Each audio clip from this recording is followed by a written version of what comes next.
갈릴리 호숫가에 가면 베드로 수익권 교회라는 교회가 있습니다. 아주 검은 현무암으로 예쁘게 지은 교회입니다. 그 교회에 이렇게 호숫가로 이렇게 나가면 머릿돌이 있습니다. 그리고 그 머릿돌에는 누가복음 5장 5절의 말씀이 적혀 있어요. 그 일부가 적혀 있는데 읽어드리면 이렇습니다. 당신의 말씀에 따라 내가 그물을 내리겠습니다. 이렇게 적혀 있습니다. 여기서 1인칭으로 된 내가라는 대상은 베드로입니다. 베드로가 밤새도록 그물질을 했어요. 그런데 물고기를 한 마리도 못 잡은 겁니다. 그리고 거의 지쳐서 돌아와서 이제 그물을 막 씻고 집에 가려고 정리하는 순간 예수님이 오셔갖고 배를 좀 띄워달라고 요구하는 거예요. 배를 띄워달라고 요구한 이유는 사람들이 몰려와서 예수님의 설교를 듣고 싶어 하는데 예수님이 설교를 잘하기 위해서는 좀 공간을 띄워야 되니까 해변가에 사람들이 앉고 배에서 설교를 하기 위해서예요. 지친 베드로가 그런 예수님의 요구를 들어드립니다. 그리고 다 설교를 하시고 얼마나 지쳤겠어요. 설교를 다 하시고 나서 좀 시간이 많이 지났겠죠. 근데 예수님이 이렇게 얘기하는 겁니다. 깊은 데로 가서 그물을 던져라. 그물도 다 씻었어요. 이제 집에 갈 차비는 다 마쳤어요. 그리고 지칠 대로 지쳤는데 예수님은 또 거기서 자기 막 졸음이 쏟아지는 베드로였을지 모르는데 그 상황에서 다시 그물을 가지고 깊은 데로 가라는 거예요. 또 낮에는 고기가 잘 잡히지 않고 깊은 데는 더 잘 잡히지 않았던 것으로 보이는데 예수님이 그걸 하라고 그런 겁니다. 그때 베드로가 이렇게 얘기하죠. 당신의 말씀에 따라 내가 그물을 내리겠습니다. 이때 말씀은 로고스가 아니라 레마입니다. 헬라어로는 말씀이 사건이 되는 것까지 포함하는 거예요. 그 말씀이 사건이 될 것을 믿고 그물을 던지겠습니다. 이렇게 얘기합니다. 그리고 우리가 잘 아는 대로 깊은 데로 그물을 던져서 많은 물고기를 잡는 내용이 이 본문의 내용이죠.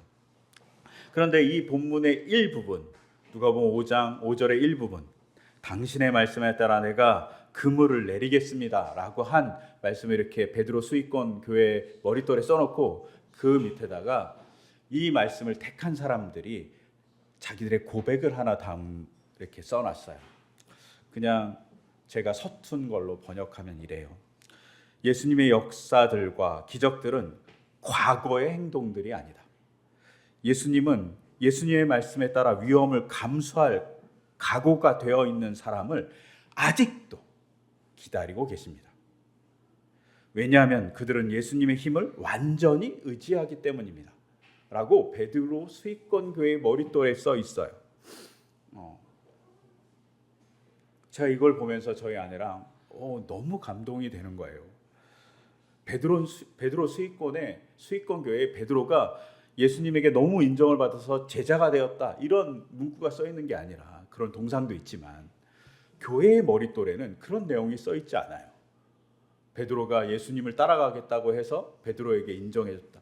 베드로가 가데스 바네아에서 신앙 고백을 했기 때문에 주는 그리스도의 살아계신 하나님의 아들이십니다 이렇게 고백했기 때문에 베드로가 제자가 되었다, 수제자가 되었다 이렇게 써 있지 않고 뭐라고 써 있냐?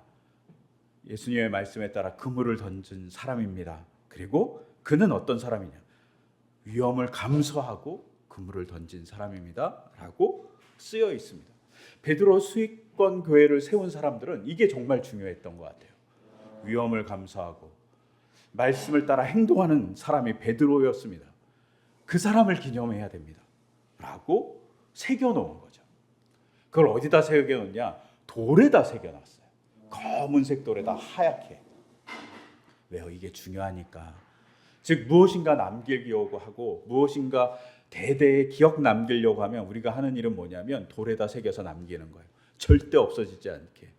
베드로 수익권 교회를 세운 사람들은 이것을 정말 남기고 싶고 간직하고 싶었던 걸로 보입니다. 이와 비슷하게 오늘 우리가 만나는 신명기라는 이 책은 모세가 혹은 모세를 통해서 하나님께서 정말 인간에게 남기고 싶은 이야기를 하고 있다고 볼 수 있어요. 그 증거가 오늘 읽었던 신명기 1장 5절의 말씀이에요. 제가 읽어드리면 모세는 요단강 동쪽 모압 땅에서 이 율법을 설명하기 시작하였다 이렇게 기록되어 있어요. 이게 왜 이렇게 중요하냐면 요단강 동편 즉 이스라엘 사람이 가나안 땅을 들어가기 바로 직전에 모세가 율법을 설명하기 시작한 겁니다. 근데 설명하다는 이 단어를 국어 사전에서 찾아보면 이렇게 설명되어 있어요. 어떤 일이나 대상의 내용을 상대편이 잘 알 수 있도록 밝히 말하다. 이게 설명하다는 거야. 그렇죠? 누군가 알아들 수 있도록 설명을 쉽게 하거나 그 사람의 수준으로 이야기해 주는 것이 설명하다라는 뜻인 거죠. 근데 이 설명하다라는 이 뜻을 보통은 히브리어로 나가드나 뭐 말하다라는 뜻에 있는 아마르 이런 단어를 써요. 근데 여기는 그 단어를 쓰지 않고 특이하게도 베르라는 단어를 써요. 에베르가 아니라 베르라는 단어를 써요. 이 베르라는 단어는 공교롭게도 구약에서 딱 3번밖에 쓰이지 않아요. 이렇게 3번밖에 쓰이지 않은 단어는 해석하기 되게 어려운 단어들이에요. 근데 어디에 쓰이냐면 신명기 1장 그리고 신명기 27장 그리고 하박국 2장에만 쓰인 단어입니다. 근데 이 에베르라는 단어를 사전에서 딱 찾아보면 뭐라고 써 있냐면 두 번째 줄에 이렇게 써 있어요. 아주 강하게 설명하다 혹은 분명하게 설명하다. 뭐 이렇게 그러니까 설명을 하는데 아주 분명하게 얘기하는 것을 베르라고 얘기하는 거예요. 그런데 이 베르란 이런 설명을 가지고 신명기 27장 8절에 나온 베르에 대한 내용을 읽고 또 하박국 2장 2절에 나온 베르에 대한 내용을 읽으면 조금 달라요. 어떻게 다른지 한번 보세요. 신명기 27장 8절을 제가 읽어드리면 이렇습니다. 당신들은 이 돌 위에 이 모든 율법의 말씀을 분명하게 기록하십시오 라고 되어 있어요. 또 하박국 2장 2절은 주님께서 나에게 대답하셨다. 너는 이 묵시를 기록하여라. 판에 똑똑히 새겨서 누구든지 달려가면서도 읽을 수 있게 하여라 라고 기록되어 있어요. 베르가 써있는데 설명하다는 단어가 신명기 27장에도 하박국 2장에도 없어요. 그럼 뭐라고 번역되어 있냐?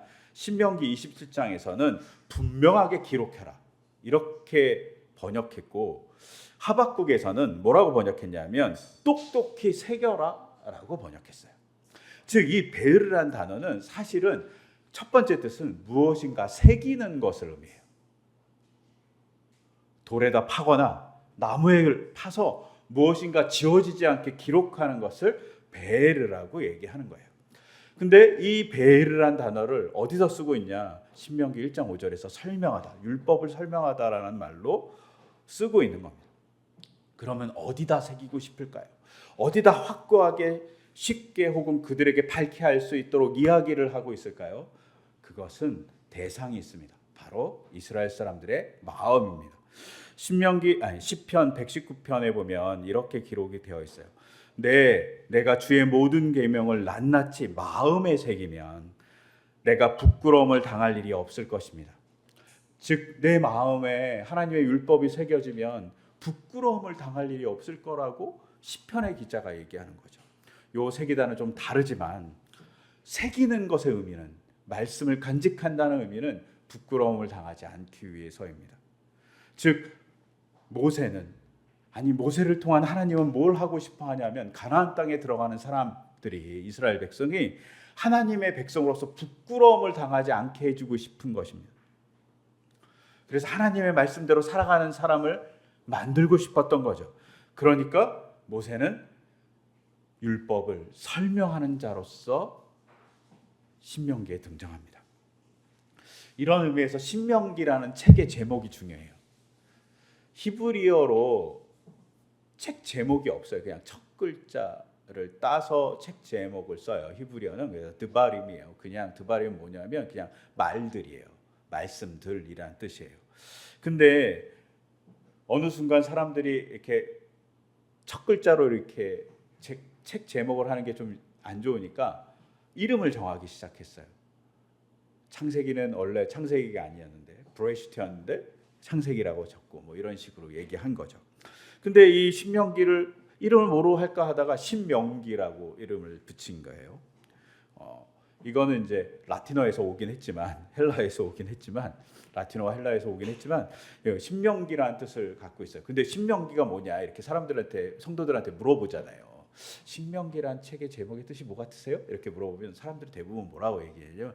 신이 명령한 내용, 하나님이 명령한 내용 이렇게 얘기하시는 분이 한 반은 되는 것 같아요. 그 다음에 그거 아닌 것 같아요 이렇게 얘기하면 그 다음에 얘기하시는 분들 이렇게 새로운 명령인가 보다 그래갖고 새로운 신자를 썼고 새로운 명령이요 라고 얘기해요. 근데 이거 둘 다 아니에요. 둘 다 아니고 신명기의 신자는 거듭할 신자예요. 복사하다는 신자예요. 복사하다. 즉 말씀을 한 번 더 얘기하다라는 뜻이에요. 사실은 복사하다는 말이 더 맞는데 이거는 신명기 17장에 왕의 옆에 율법을 복사해서 놔두라라고 얘기했기 때문에 그 말을 따라서 복사해서 놔두는 말씀이란 뜻이에요. 그런데 단순히 복사해서 둔 말씀은 아니에요. 신명기라는 말은 율법을 받은 지 한 39년이 지났거든요. 그러니까 39년 동안 율법을 지키면서 궁금한 내용들이 생기고 또 율법을 지키면서 이건 어떻게 지켜야 지 고민이 되는 것도 있잖아요. 또 율법을 지키면서 하나님 이 율법은 저희가 못 지킬 것 같아요. 그럼 어떻게 해야 되죠? 라고 물어볼 수 있는 것들이 있는 거죠. 아니면 이 율법은 더 잘 지킬 수 있을 것 같아요. 더 적극적으로 지킬 수 있을 것 같아요. 라는 것도 있을 수 있잖아요. 그런 것에 대해서 모세가 조금 더 자세하게 그리고 추가돼서 설명하는 책이 바로 신명기입니다. 그리고 그 신명기를 얘기하면서 뭘 다짐하면서 얘기하냐? 이스라엘 백성 마음에 이 율법이 새겨지기를 소망하면서 모세가 이야기한 겁니다. 그래서 모세는 베르라는 단어, 설명하다는 단어를 일부러 쓰면서 신명기에 대한 얘기를 하고 있는 거라고 볼 수 있어요. 근데 이렇게까지 정성 들여서 이렇게까지 이야기하는 신명기를 생각하다가 제가 갑자기 저 같으면 이걸 안 하겠다 싶은 거예요. 저 같으면 이제 가나안 땅에 들어가야 돼요. 그리고 가나안 땅에 들어가면 가장 먼저 해야 될 일은 뭐냐면 전쟁이에요. 우리가 잘 알잖아요. 여리고성을 쳐들어가고 또 아이성을 점령하고 이런 전쟁이 바로 눈앞에 있잖아요. 그러면 저 같으면 군사훈련을 했을 것 같아요.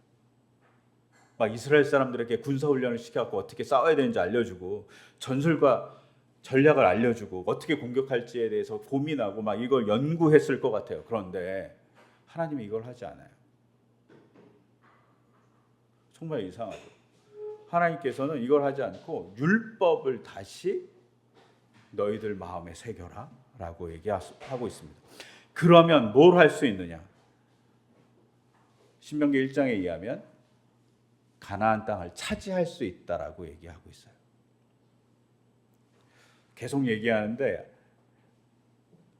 야라시라는 이 차지하다는 뜻은 소유를 삼다라는 겁니다.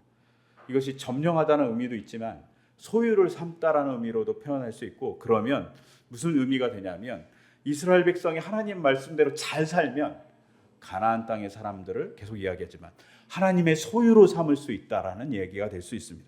그러니까 하나님의 소유로 삼으려고 하니 하나님의 말씀을 잘 지키는 사람들이 존재해야 됐던 거죠. 그래서 모세는 말씀을 다시 거듭해서 그리고 자세히 설명해 준 겁니다. 말씀을 이렇게 자세히 설명 듣는 이스라엘 백성이 이 말씀이 얼마나 중요한지 또 알려주기 위해서 모세가 오늘 본문 2절에 이렇게 얘기합니다. 호렙산에서 이 율법을 언제 받았는지에 대한 얘기를 쭉 하고 있는 거예요. 근데 그 중에 무슨 얘기를 하고 있냐면 2절에 호렙산에서 세일산을 지나 가데스 바냐에까지 열하루 길이다. 이렇게 뜬금없는 얘기를 하는 거예요. 율법을 얘기하는데 갑자기 호렙산, 시내산이에요. 율법을 받은 시내산에서 가데스 바냐까지 가는데 11일밖에 걸리지 않는다는 거예요. 근데 정작 이스라엘 백성은 이 길이를 얼마나 갔을까요? 얼마나 갔을까요? 예?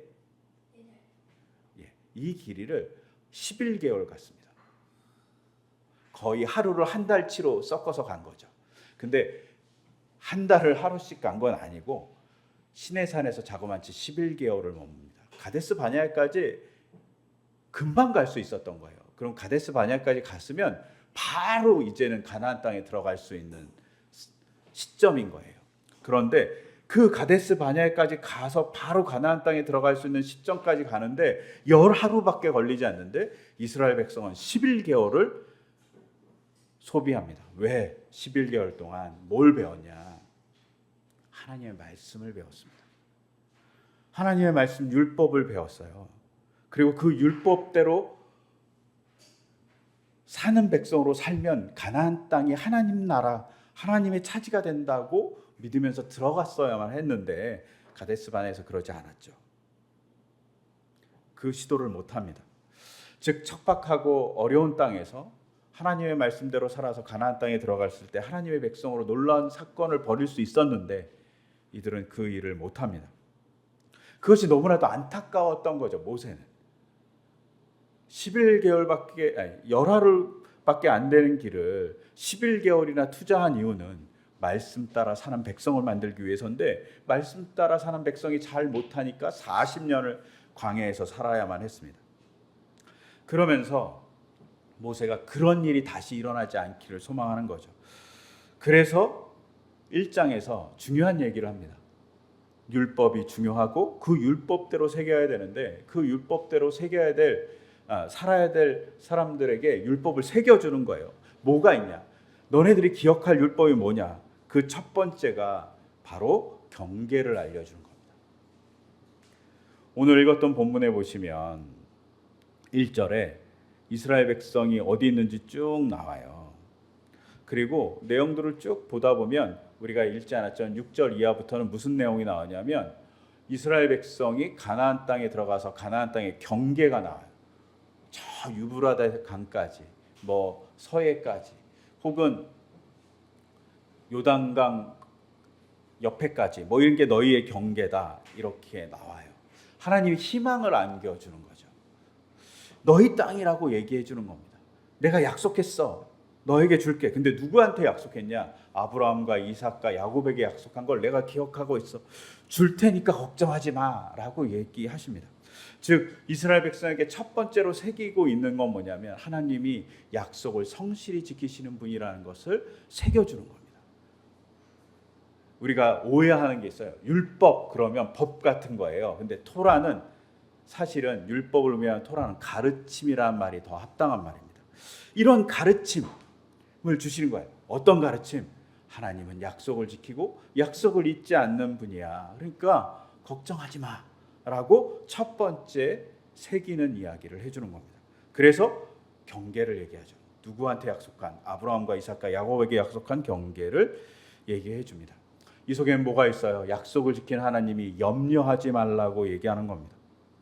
그래서 예수님도 마찬가지로, 그리고 신약 성경도 마찬가지로 이렇게 얘기하죠. 오늘 읽었던 빌립보서 4장 6절에 7절에 보면 아무것도 염려하지 말고 모든 일을 오직 기도와 간구로 하고 여러분이 바라는 것을 감사하는 마음으로 하나님께 아뢰십시오. 여러분, 감사하는 마음으로 하나님께 아뢰는 거죠. 이스라엘 사람들이 가나안 땅을 줄 것에 대해서 감사함으로 하나님께 기도했어야 되는 거죠. 그런데 가데스 바네아에서 처음엔 그러지 않았다는 거죠. 불평과 불만, 의심으로 살았다는 거죠.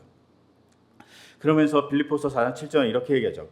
그리하면 사람의 헤아림을 뛰어넘는 하나님의 평화가 여러분의 마음과 생각을 그리스도 예수 안에서 지켜줄 것입니다. 이게 되게 웃기잖아요.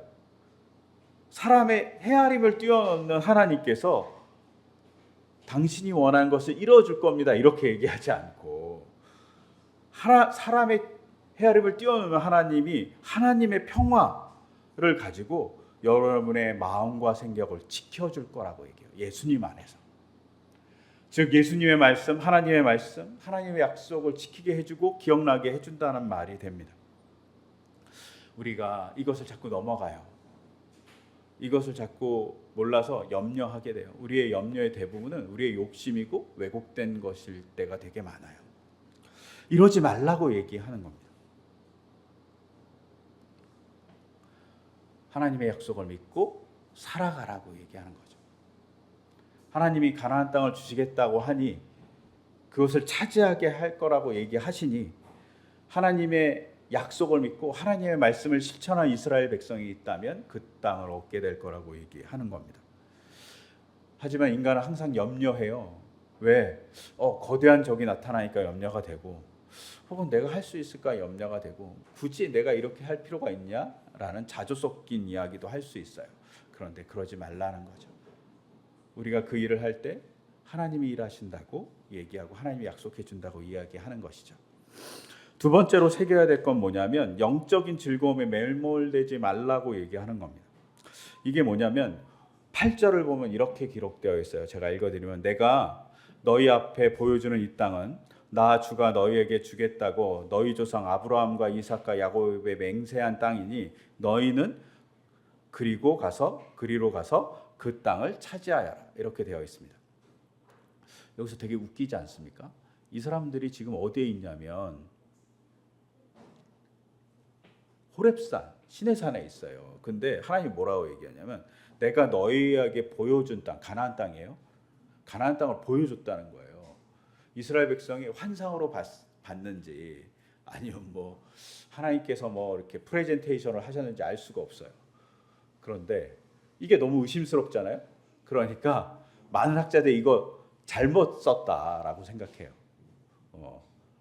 그럴 수 있어요. 성경이 잘못 쓰기도 가끔 하니까. 한데 저는 그냥 하나님이 보여주실 수도 있겠다.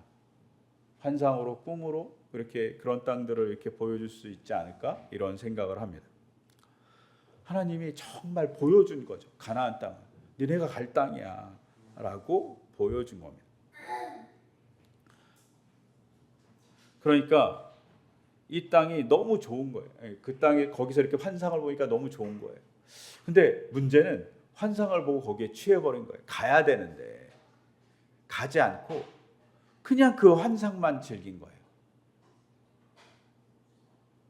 가야 되는데 하나님과 시내산에서 만나서 너무 즐거웠어요. 그러니까 그 즐거운 것에 머물러 있는 거예요.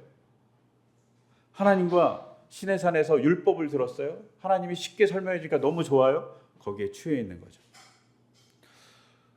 오늘 우리가 읽었던 마가복음 9장에 변화산 사건이 있어요. 예수님이 막 변해갖고 신적인 모습을 드러내고 모세가 나타나고 엘리야가 나타나서 예수님과 약 얘기하니까 베드로와 야곱과 요한이 뭐라고 얘기하냐면 우리가 여기 있는 것이 좋겠습니다. 너무 좋은 거예요. 변화산에 있는 게 너무 좋은 거예요. 그러니까 하나님, 예수님 저희가 여기 있겠습니다 라고 얘기해요. 영적으로 너무 좋으니까. 근데 사실은 어떻게 해야 돼요? 거기 있으면 안 되고 내려와서 이스라엘 백성들, 하나님의 백성들에게 복음을 전하는 일이 그들의 일이에요. 근데 그걸 망각해요. 그냥 영적인 즐거움에 빠져버리는 거예요. 새겨야 될 게 뭐냐면 하나님이 주신 땅에 가는 거지 영적인 즐거움에 함몰되지 말라는 겁니다. 오늘 생각해 보세요. 이스라엘 사람들이 호렙산, 시내산에 있었어요. 시내산을 이렇게 지도에서 위성 사진을 보면 완전 사막 같은 곳이에요. 뭐 아무것도 없어. 나무도 몇 그루 없어요. 그런데 거기에 사람들이 모여 있어요. 문제는 놀랍게도 매일 먹을 거를 줘. 사막에서. 물도 줘. 사막이니까 적의 공격도 안 해요. 얼마나 편하겠어요. 그리고 영적인 체험도 해. 너무 좋은 거예요. 그리고 여기가 좋사오니 이럴 수 있죠. 근데 하나님이 원하는 건 시내산에 머무는 것이 아니라 가나안 땅에 가는 겁니다. 모세가 이들에게 새기라고 얘기하는 건 하나님의 목적과 하나님의 이상을 쫓아가라는 거죠. 하나님 나라를 향해서 가라는 거지 영적인 자기 충족에 빠져갖고 여기가 좋사오니 하면 안 된다는 겁니다. 오늘 한국교회의 가장 큰 문제는 자기의 영적인 만족에 함몰되어 있다는 거예요. 우리가 그럴 때가 있잖아요. 영적인 즐거움에 함몰되어 있을 때가 있습니다. 옛날에 막 기도원 막 가면 너무너무 좋아요. 근데 기도원에만 있으면 세상은 변하지 않습니다. 예배 안에서 찬양 너무 좋죠. 근데 그 찬양만 하면 찬양의 은혜만 받기만을 갈구하면 하나님의 나라는 이루어지지 않습니다. 우리가 지금 그러고 있는 거죠. 영적인 기쁨에 함몰되어 있는 거 아닌가. 근데 하나님은 뭐라고 얘기하시냐면 영적인 기쁨에 함몰되지 말고 하나님이 약속한 그 나라로 가라고 얘기합니다. 우리에게 약속된 나라는 교회이면서 교회 밖에 있는 모든 세상의 사람들을 구원하는 거겠죠. 그 일을 하라고 얘기하는 거죠. 영적인 만족에 함몰되지 말라고 얘기하시는 겁니다. 세 번째로 새겨야 될 건 모세가 땅에 대한 얘기를 다 하고 나서 세 번째로 얘기하는 게 뭐냐면 지도자들을 세운다는 겁니다. 근데 이 지도자들의 임무가 뭐냐면 재판하는 거예요. 이상하지 않습니까? 재판을 왜 하죠? 재판을 하는 이유는 문제가 있기 때문이에요. 분쟁이 존재하기 때문이에요. 하나님의 말씀을 실천하는데 분쟁이 생기는 거예요. 나는 이렇게 해석했는데 너는 저렇게 해석하니? 이렇게 하면서 분쟁이 있는 거죠. 그 분쟁을 조절할 사람들이 필요하다는 거죠. 즉 하나님의 말씀을 실천하기 위해서 고민하고 그것에 분쟁이 생겼을 때 해결하라고 얘기하는 겁니다. 그런데 16절에 보면 이 분쟁의 당사자가 동족만이 아니라 이방인까지 포함되어 있어요. 이방인까지 다 품으라는 겁니다. 그리고 그들과의 하나님 말씀의 분쟁이 생겼을 때 그것을 재판하고 그것을 이룰 사람들이 필요하다라는 거죠. 그리고 그 사람들이 해야 될 일은 뭐냐? 들어주는 겁니다. 쌍방의 얘기를 무조건 다 들어라 라고 얘기하고 있어요. 이 말씀에 따라서 우리가 우리의 삶을 보면 어떻습니까? 우리 가족 안에도 분쟁이 있잖아요. 형제 안에도 분쟁이 있잖아요. 맨날 싸우면서 이렇게 얘기하잖아요. 아빠, 제가 뭐라고 그랬어요? 나만 왜 그래요? 엄마, 왜 이래요? 이렇게 얘기하죠. 또 부부 사이에서도 또 문제가 있을 수, 회사에서 이럴 수 있잖아요. 그런 얘기를, 쌍방의 얘기를 같이 들어주는 귀를 열라고 얘기하는 겁니다. 그때만이 분쟁을 조절할 수 있다라고, 서로 들어줄 수 있는 마음을 가지라고 얘기하는 거예요. 그게 하나님의 공동체라고.